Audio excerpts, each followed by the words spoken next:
የነርቭ በሽታ በዓለም አቀፍ ደረጃ በከፍተኛ ሁኔታ እየጨመረ ይገኛል። በአብዛኛው እንደ ስኳር በሽታ ባሉ ሁኔታዎች ምክንያት የሚከሰት ሲሆን በቅርብ ጊዜ ሪፖርቶች እንደተገለጸው ይህ በስኳር በሽታ የሚከሰት የነርቭ ጉዳት ከ300 ሚሊዮን በላይ ከፍ ማለቱን አሳይቷል። ይህም በዓለም አቀፍ ደረጃ በስኳር ህመምተኞች ላይ መጨመሩን ያሳያል። የነርቭ ህመም በአንድ ሰው የህይወት ጥራት ላይ ከፍተኛ ተጽዕኖ ሊያሳድር ይችላል። ነገር ግን መንስኤውን ምልክቱንና የህክምና አማራጮቹን መረዳት የተሻለ ህክምናና ተጨማሪ የነርቭ ጉዳቶችን ለመከላከል ያስችላል። ስለዚህ በዛሬው ትምህርታችን ስለ ነርቭ ህመም መንስኤዎችና ሲጀምር ሰውነት ስለሚያሳየው ምልክቶች፣ ተፈጥሯዊ መፍትሄዎችና በስፋት የምናይ ይሆናል። ሁሌም ለጤናችሁ ቅድሚያ የምትሰጡና መልካም ልብ ካላችሁ ቪዲዮውን ላይክ በማድረግ ይጀምሩ። ምክንያቱም የእናንተ ላይክ ይህንን ትምህርት ብዙ ሰው ጋር እንዲደርስና እንዲጠቀሙበት ያደርገዋል። በመጨረሻም ስለ መፍትሄዎቹ የምነግራችሁ ይሆናል። ለዚህ ቻናል አዲስ ከሆናችሁ ኢብራሂም እባላለሁ፣ ክሊኒካል ፋርማሲስት ነኝ። ዩቲዩብ ላይ ስለ ጤናቸው ማወቅ ፈልገው ከሚመጡ ጥቂት አስተዋይ ሰዎች ውስጥ ከሆኑ ሰብስክራይብ በማድረግ ቤተሰባችን ይሁኑ። በምንለቃቸውም የጤና ትምህርቶች የራስዎንና የቤተሰቦን ጤና ይጠብቁ።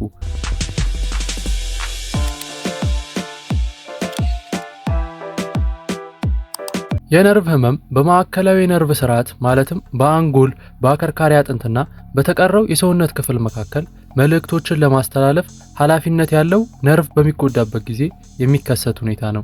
የነርቭ ህመም የሚከሰተው በተለያዩ ምክንያቶች የተነሳ ነርቮች ሲጎዱ ወይም ሲበላሹ ነው። እነዚህ ነርቮች በስሜት ህዋሳት፣ ከስሜት ጋር የተዛመዱ፣ ከእንቅስቃሴ ጋር የተዛመደ ወይም ከአካል ተግባራት ጋር የተዛመዱ ሊሆኑ ይችላሉ። ጉዳቱ በአንጎል፣ በጡንቻዎች፣ በቆዳና በውስጣዊ አካላት መካከል ያለውን ግንኙነት ሊያበላሽ ይችላል። የነርቭ ህመም በሚከተሉት ላይ ተጽዕኖ ሊያሳድር ይችላል። ከአእምሮና ከአከርካሪ አጥንት ውጪ ያሉ ነርቮችን እንደ የልብ ምት፣ የምግብ መፈጨትና የሽንት ፊኛ ያሉ ተግባራትን የሚቆጣጠሩ ነርቮችን፣ የጡንቻ እንቅስቃሴን የሚቆጣጠሩ ነርቮች እንደ ህመም፣ ሙቀትና ንክኪ ያሉ ስሜቶችን ለማስተላለፍ ኃላፊነት ያለባቸው ነርቮችን ያጠቃልላል።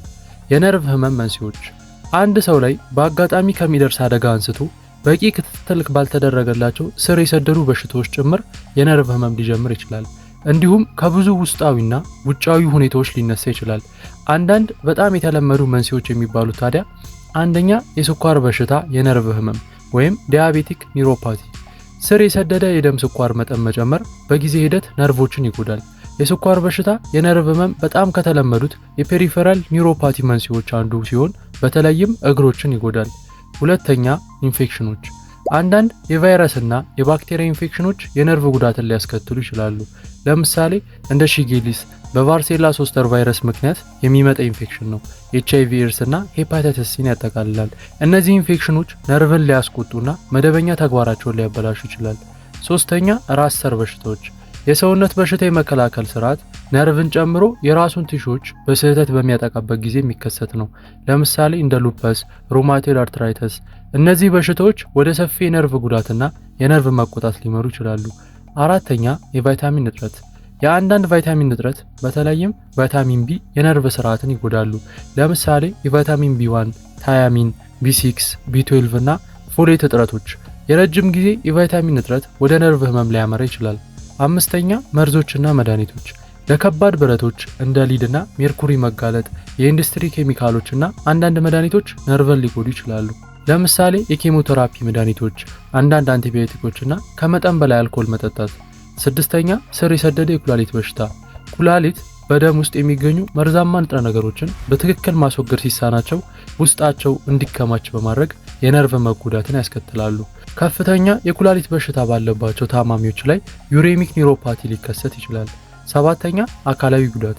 በነርቭ ላይ የሚደርስ ጉዳት ወይም ጫና ጉዳት ሊደርስባቸው ይችላል። ነርቭ ላይ ከፍተኛ ጉዳት ከደረሰ አንዳንዴ በህክምና እንኳን መመለስ ስለማይችል ብዙ ሰዎችን ዘላቂ ለሆነ የአካል ጉዳት ይዳረጋቸዋል። ጉዳቱ አነስተኛም ከሆነ ደግሞ እንደተጎዳው ነርቭና ጉዳቱን እንዳስከተለው በሽታ በህክምና ወደ ነበረበት መመለስም ይችላል። ለምሳሌ ስብራት፣ ሄርናይትድ ዲስክ ወይም ተደጋጋሚ የጭንቀት ጉዳቶች። የስብ ቀውስ ወደ ነርቭ መጨናነቅ ሊያመራ ይችላል። ይህም ህመም፣ ድካም ወይም መደንዘዝን ሊያስከትል ይችላል። ስምንተኛ የዘር በሽታዎች። አንዳንድ በዘር የሚተላለፉ ሁኔታዎች የነርቭ መጎዳትን ሊያስከትሉ ይችላሉ። ለምሳሌ የቻርኮት ማሪ ጥርስ በሽታ በጣም ከተለመዱት በዘር የሚተላለፍ የነርቭ በሽታዎች አንዱ ነው። የጄኔቲክ ኒውሮፓቲ ብዙ ጊዜ ከጊዜ ወደ ጊዜ እየጨመረ የሚሄድ የነርቭ ተግባርን ወደ ማጣት ያመራል። 9ኛ የአልኮል ሱሰኝነት። አልኮል መጠጣት የምግብ እጥረትና የነርቭ መጎዳትን ያስከትላል። የአልኮል የነርቭ ህመም በዋነኛነት በእግር ላይ መኮማተር፣ መደንዘዝና ህመምን ያስከትላል።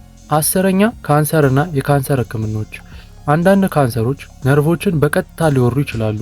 እናም እንደ ኪሞቴራፒ ያሉ ህክምናዎች የነርቭ ጉዳትን ሊያስከትሉ ይችላሉ። በኪሞቴራፒ የተፈጠረ የፔሪፈራል የነርቭ ህመም በካንሰር በሽተኞች ላይ የተለመደ ሲሆን ይህም ህመምና የስሜት መረበሽን ያስከትላል። የነርቭ ህመም ምልክቶች። የነርቭ ህመም ምልክቶች በነርቮች አይነት ላይ ተመርኩዞ ሊለያዩ ይችላሉ።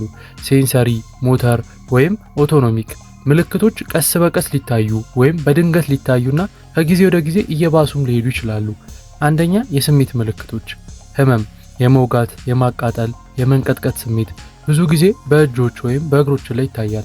መንቀጥቀጥ ወይም መደንዘዝ በተጎዱት አካባቢዎች ላይ ሙሉ በሙሉ የመደንዘዝ ስሜትን ይፈጥራል። የሙቀት መጠን ወይም ህመም በተለይም በእጅና በእግር ጫፎች አካባቢ የመሰማት ችሎታ መቀነስን ሊኖር ይችላል።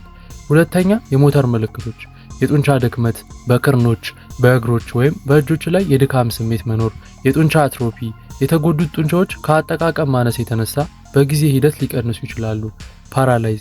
ከባድ በሆኑ ሁኔታዎች የሞተር ነርቮች በጣም ስለሚጎዱ በተወሰኑ ቦታዎች ላይ ሽባ ይሆናሉ። ሶስተኛ ራስ ሰር ምልክቶች። በኦቶኖሚክ ነርቮች መዳከም ምክንያት ማቅለሽለሽ፣ የሆድ ድርቀት ወይም ተቅማጥ፣ በቆሙበት ጊዜ ማዞር፣ ራስን መሳት፣ የልብ ህመም መዛባት ወይም የደም ግፊት የመቆጣጠር ችግርም ይኖራል። የፊኛ ተግባር መቆጣጠር አለመቻል ወይም በወንዶች ላይ የብልት መቆም ችግርም ሊያጋጥም ይችላል። የነርቭ ህመም ህክምና። የነርቭ ህመም ህክምናው የሚወሰነው በመነሻው መንስኤ፣ የህመሙ ምልክቶች ክብደትና የነርቭ ጉዳት አይነት ነው። ቅድመ ምርመራና ህክምና ምልክቶቹን ለመቆጣጠር፣ እድገትን ለመቀነስና ተጨማሪ የነርቭ ጉዳትን ለመከላከል ይረዳል። አንደኛ ዋናውን ምክንያት መቆጣጠር። ለስኳር በሽታ የነርቭ ህመም ተጠቂዎች ተጨማሪ የነርቭ ጉዳትን ለመከላከል የደም ስኳር መጠን መቆጣጠር ወሳኝ ነው። ኒውትሪሽናል ሰፕሊመንት። የቫይታሚን እጥረትን ማስተካከል እንደ ቫይታሚን B12 ወይም ፎሌት ያሉ እድገትን ሊያስቆሙና ምልክቶችን ያስወግዳሉ። ትሪትመንት ኦፍ አውቶኢሚን ዲዚዝ። የበሽታ መከላከል መድኃኒቶች እንደ ኮርቲኮስቴሮይድ ያሉ መድኃኒቶች ለነርቭ ህመም አስፈላጊ ሊሆኑ ይችላሉ። ሁለተኛ ምልክቶችን ለማስታገስ የሚወሰዱ መድኃኒቶች። ፔን ሪሊቨርስ። ያለ ሐኪም ማዘዣ የሚገዙ የህመም ማስታገሻ መድኃኒቶች እንደ አሲታሚኖፊን ወይም ኤንሳይድ ሊረዱ ይችላሉ። ነገር ግን ለከባድ ጉዳዮች ጠንካራ ያሉ የህመም ማስታገሾች ያስፈልጋሉ። አንታይዲፕሬሰንት።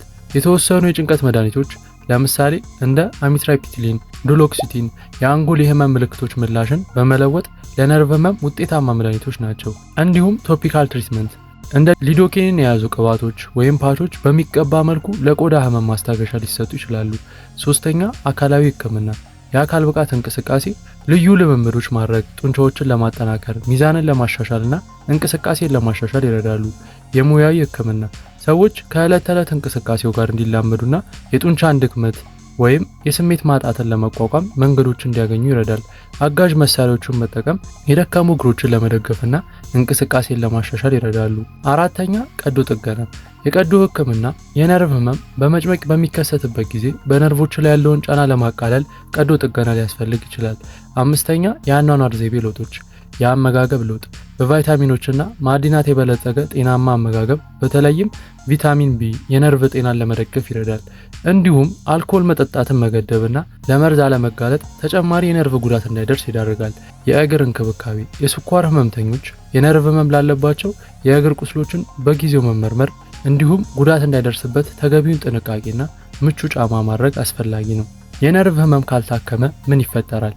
ያልታከመ የነርቭ ህመም ወደ ውስብስብ ችግሮች ሊያመራ ይችላል። በተለይም እንደ የስኳር በሽታ ያሉ ስር የሰደደ በሽታ ያለባቸው ሰዎች። አንደኛ የእግር ቁስሎችና ኢንፌክሽኖች። ስሜትን ማጣት ወደ ማይታወቁ ጉዳቶች ሊያመራ ይችላል። ይህም ሊበከልና ከባድ በሆኑ ጉዳዮች ላይ እስከ መቆረጥ ሊደርስ ይችላል። ሁለተኛ መውደቅ። ሚዛንን ማጣት በተደጋጋሚ መውደቅንና የአጥንት ስብራት ወይም ሌሎች ጉዳቶችን ይጨምራል። ሶስተኛ ከባድ ችግሮች። ኦቶኖሚክ የነርቭ ህመም የልብ ምትን፣ የደም ግፊትን መቆጣጠር፣ የምግብ መፈጨትና የፊኛ ቁጥጥርን ሊጎዳ ይችላል። ይህም ወደ ከባድ ችግሮች ያመራል። የነርቭ ህመም በአንድ ሰው የህይወት ጥራት ላይ ከፍተኛ ተጽዕኖ ሊያሳድር ይችላል። ነገር ግን መንስኤዎቹን፣ ምልክቱንና የህክምና አማራጮቹን መረዳት የተሻለ ህክምናና ተጨማሪ የነርቭ ጉዳትን ለመከላከል ያስችላል። ቅድመ ምርመራ፣ ትክክለኛ የህክምና እገዛና የአኗኗር ዘይቤ ለውጦች ሁኔታውን ለመቆጣጠርና አጠቃላይ ደህንነትን ለማሻሻል ወሳኝ ነው። የነርቭ ህመም ምልክቶች ካጋጠሙት የህክምና ባለሙያ ምክር መፈለግ በጣም አስፈላጊ ነው።